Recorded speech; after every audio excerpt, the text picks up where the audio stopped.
नमस्कार, राजस्थान स्पेशल में आप सभी का स्वागत है। मैं हूं आपके साथ नलिनी सिंह पालीवाल। खबरों में आगे बढ़ेंगे। देखिए, प्रदेश में कांग्रेस अब शेष रही आधी सीटों के उम्मीदवारों के चयन को अंतिम रूप देने से पहले आधा दर्जन सीटों पर गठबंधन को लेकर तैयारी में जुट गई है। पिछले दिनों केंद्रीय चुनाव समिति की बैठक में राज्य की 200 विधानसभा सीटों में से 100 अधिक सीटों पर उम्मीदवार फाइनल कर दिए गए थे, लेकिन शेष आधी सीटों के लिए स्क्रीनिंग कमेटी और सीईसी की बैठक में मंथन होगा। इससे पहले कांग्रेस अन्य दलों से गठबंधन की रणनीति पर काम कर रही है।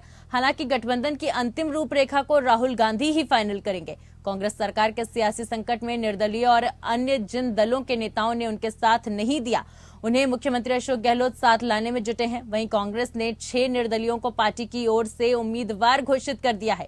इसी तरह अब सीपीएम और भारत आदिवासी पार्टी यानी कि बीएपी को साथ लाने की तैयारी चल रही है। साथ ही राष्ट्रीय लोकदल यानी कि रालोद से भी समझौते पर बातचीत चल रही है। गठबंधन के संकेत पिछले दिनों मुख्यमंत्री गहलोत भी दे चुके हैं।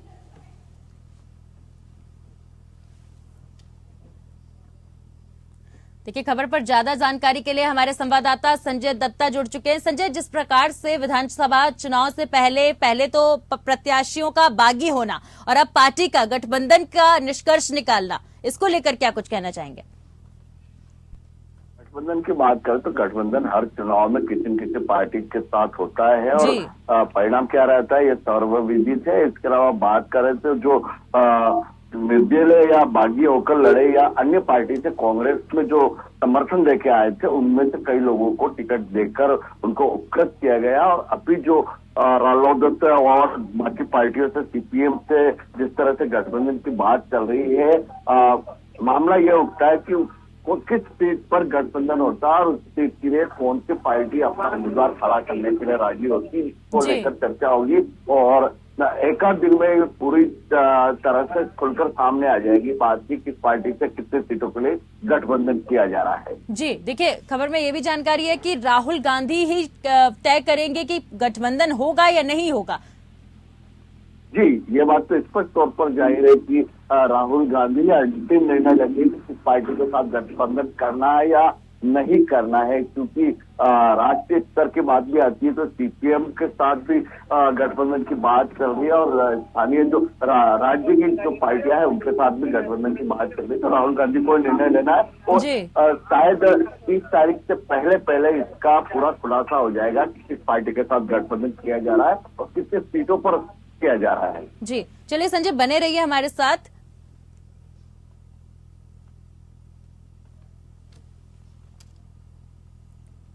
चुनावी समर में भाजपा और कांग्रेस में आरोप प्रत्यारोप का दौर शुरू हो गया है, मगर जल्दबाजी में नेताओं की जुबान भी फिसल रही है। सीएम गहलोत की ओर से 5 गारंटी देने और ईडी को लेकर दिए गए बयान पर केंद्रीय मंत्री कैलाश चौधरी की हुई प्रेस वार्ता में भी कुछ ऐसा देखने को मिला।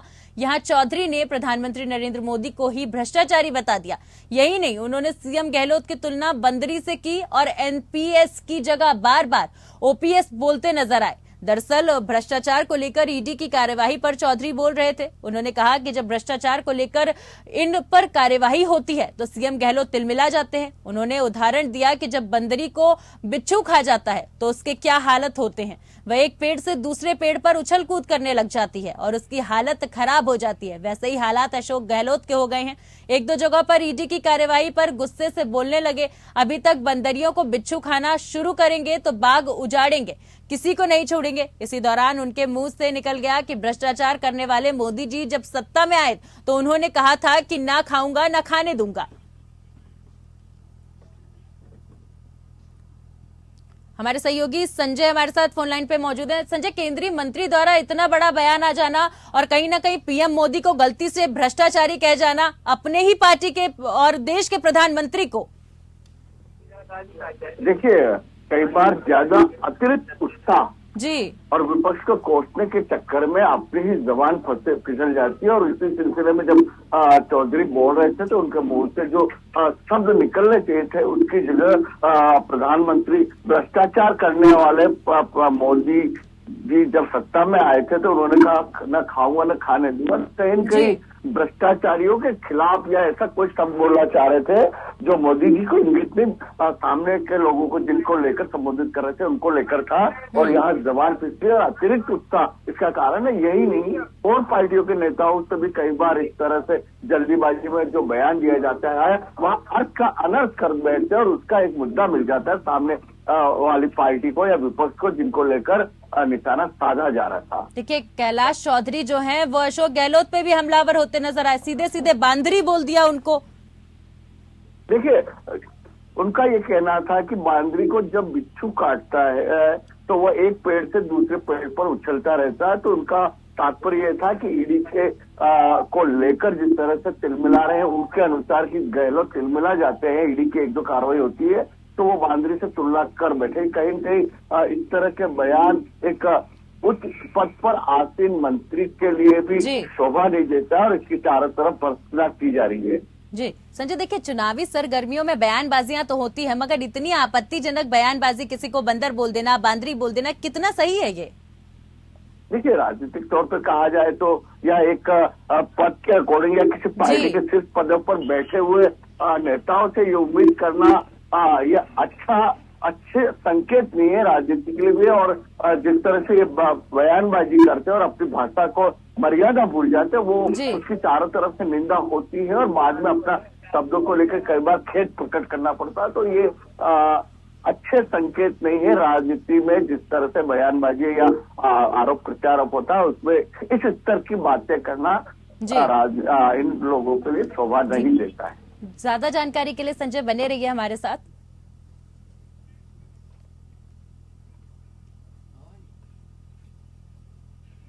राजस्थान में होने वाले विधानसभा चुनाव के लिए आम आदमी पार्टी ने अपना दूसरी लिस्ट जारी कर दी है। इस सूची में 21 प्रत्याशियों के नाम की घोषणा पार्टी ने की। वहीं दूसरी लिस्ट में पार्टी ने बीकानेर वेस्ट से मनीष शर्मा, रत्नागढ़ से डॉक्टर संजू बाला, सीकर से झबर सिंह छिरछार, शाहपुरा में रामेश्वर प्रसाद सैनी, सिविल लाइन से अर्चित गुप्ता, बस्ती एसटी से रामेश्वर प्रसाद जंद, रामगढ़ से विश्वेश्वर सिंह को टिकट दिया है। इसी तरह करौली से हीना फिरोज, सवाई माधोपुर से मुकेश भुरप्रेमी, वहीं जोधपुर से रोहित जोशी, खानपुर से दीपेश सोनी को अपनी उम्मीदवार बनाया है।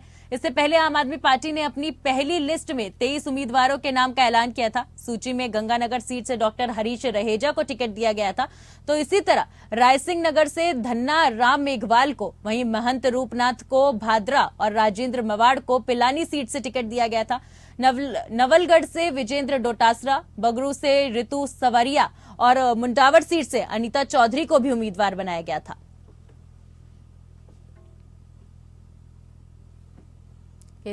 हमारे साथ हमारे सहयोगी संजय दत्ता बने हुए हैं लगातार। संजय, देखिए आम आदमी पार्टी ने भी अपनी दूसरी लिस्ट जारी कर दी है और 21 उम्मीदवारों का ऐलान कर दिया है।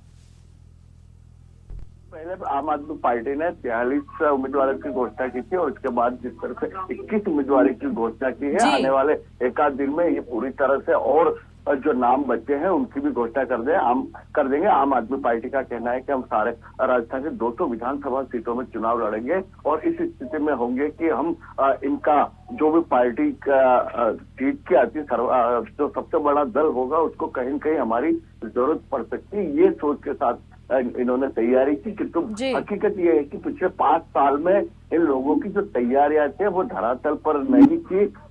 कुछ कार्यक्रम होते थे जिस तरह से पंजाब में या दूसरे प्रदेशों में आम आदमी पार्टी ने अपने घुसपैठ की थी और उसके बाद वहां पर पूरी ताकत के साथ लड़े थे और सत्ता में आए थे। वैसा राजस्थान में अभी फिलहाल तो कुछ होना संभव नहीं लग रहा है। जी, लेकिन देखिए लगातार आम आदमी पार्टी को अगर दिल्ली की बात करें तो बेहद पसंद किया जाता है। अब उन्हीं चुनावी नीतियों के साथ वो राजस्थान के मैदान में भी उतरी है, तो क्या लगता है थोड़ी बहुत सीटें निकाल पाएगी?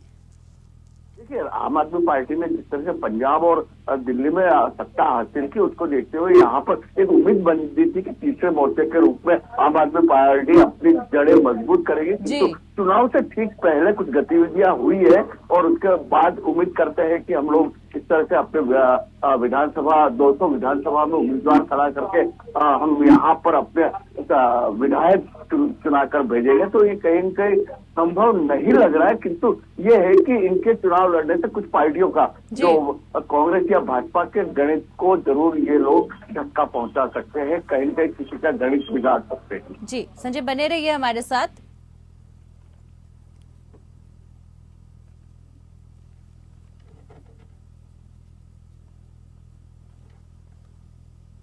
खातीपुरा में पार्षद गणेश सिंह नाथावत के सानिध्य में वार्ड नंबर 41 में दिया कुमारी का जनसंपर्क अभियान कार्यक्रम का आयोजन किया गया। कार्यक्रम में टीम तिरंगा को मंच पर आमंत्रित किया गया और टीम के क्रियाकलापों के बारे में विस्तार से बताया गया कि टीम तिरंगा अभी तक 5 बार 2100 फीट की तिरंगा यात्राएं निकाल चुकी है। दिया कुमारी ने साउथ एशियन यूथ गेम्स 2023 के गोल्ड मेडल विजेता कमांडो हिम्मत सिंह राठौड़ को साफा पहनाया और सम्मानित किया और हिम्मत सिंह द्वारा निःशुल्क ट्रेनिंग के अभियान की प्रशंसा भी की गई।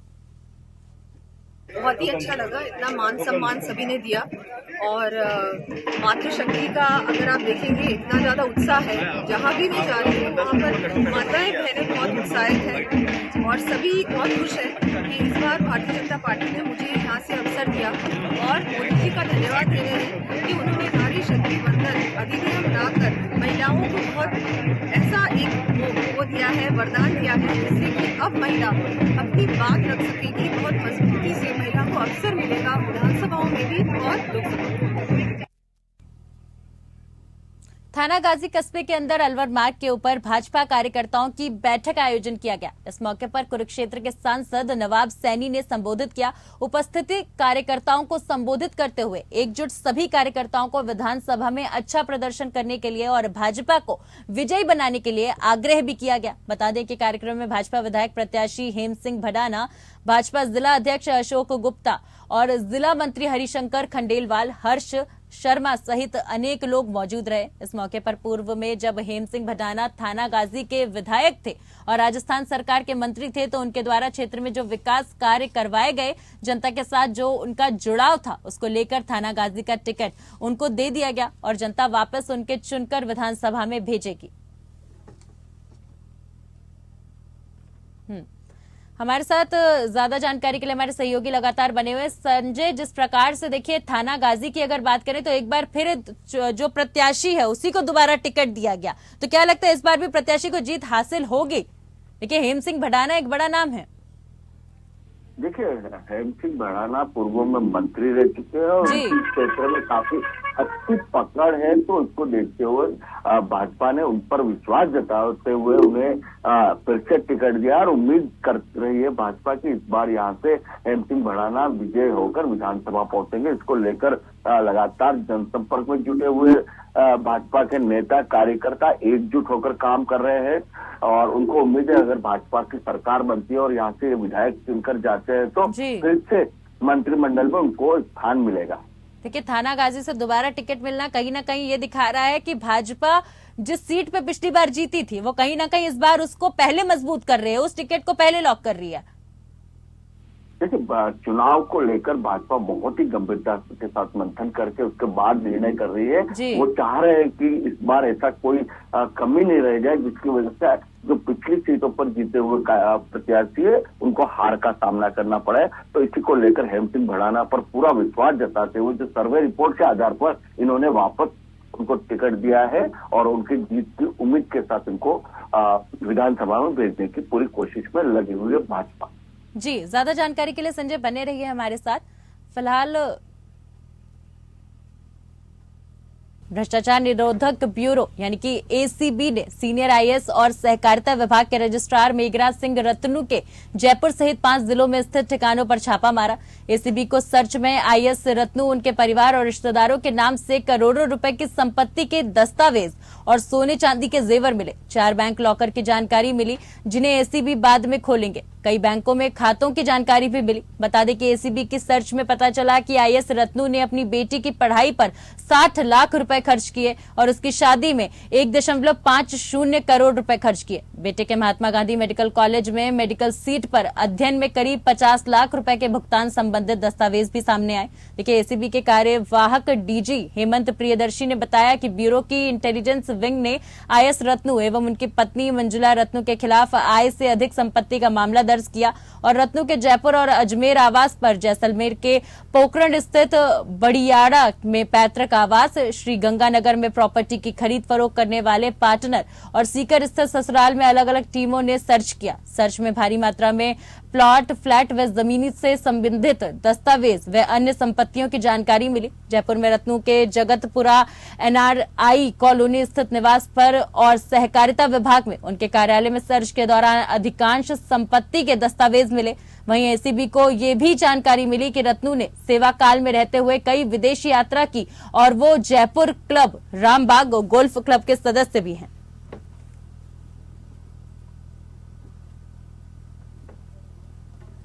हमारे साथ हमारे सहयोगी संजय दत्ता लगातार बने हुए फोन लाइन पे। संजय, जिस प्रकार से रत्नू के घर छापेमारी की गई, साथ ही रिश्तेदारों के घर भी छापेमारी की गई, एक IAS के घर से इतना सारी चीजें बरामद होना, इसको कैसे देख रहे हैं? देखिए, बताया तो ये जाता है कि पिछले 30 साल की नौकरी में इन्होंने 30 करोड़ से अधिक संपत्ति अर्जित की। तो कहीं न कहीं साफ तौर पे जाहिर है कि सरकारी नौकरी में रहते हुए उसके वेतन से इतना पैसा जमा नहीं हो सकता। तो साफ तौर पर इंगित कर रहा है कि ये भ्रष्टाचार का पैसा है, जिसको लेकर ACB ने जो छापा मारा है और कार्रवाई कर रही है। इनके काफी दस्तावेज बरामद हुए, जिसमें संपत्ति का ब्यौरा है। इसके अलावा सोने चांदी भी बरामद हुई और इन्होंने जिस तरह से अपने बेटे बेटी की पढ़ाई में जो खर्च किया वो संदेह के घेरे में, और रत्नू के आवास पर, उनके ससुराल में और 5 जिलों में जिस तरह से छापामारी हो रही है, और भी खुलासा होने की संभावना नजर आ रही है। संजय, पूरे मामले को लेकर क्या कुछ कार्यवाही की जा रही है? देखिए, अभी तो ACB की टीम लगातार सर्च कर रही है और जो दस्तावेज बरामद है उसको गहनता के साथ जांच करने के बाद उनसे पूछताछ करेगी। उनकी और उनकी पत्नी के खिलाफ आय से अधिक संपत्ति का मामला दर्ज कर लिया है और रत्नू के जयपुर और अजमेर आवास पर, जैसलमेर के पोखरण स्थित बड़ियाड़ा में पैतृक आवास, श्रीगंगानगर में प्रॉपर्टी की खरीद फरोख्त करने वाले पार्टनर और सीकर स्थित ससुराल में अलग अलग टीमों ने सर्च किया है। और अब धीरे धीरे जांच के बाद स्थिति स्पष्ट हो पाएगी ये आय से अधिक संपत्ति किस तरह से अर्जित की। जी, बहुत बहुत शुक्रिया संजय, हमारे साथ जुड़ने के लिए और तमाम जानकारी हमारे साथ साझा करने के लिए।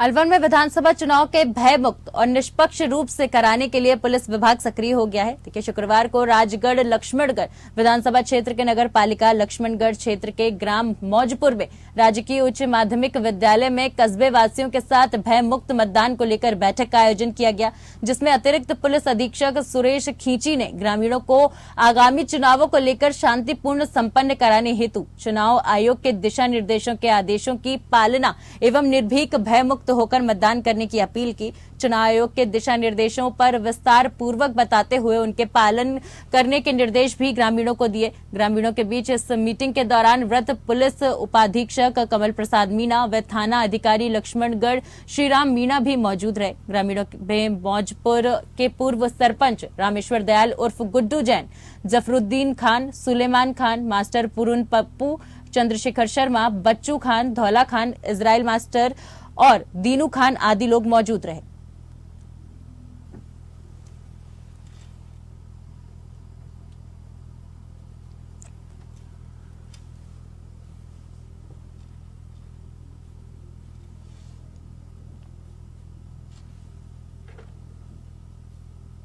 फिलहाल के लिए मेरे साथ इस बुलेटिन में बस इतना ही। नमस्कार।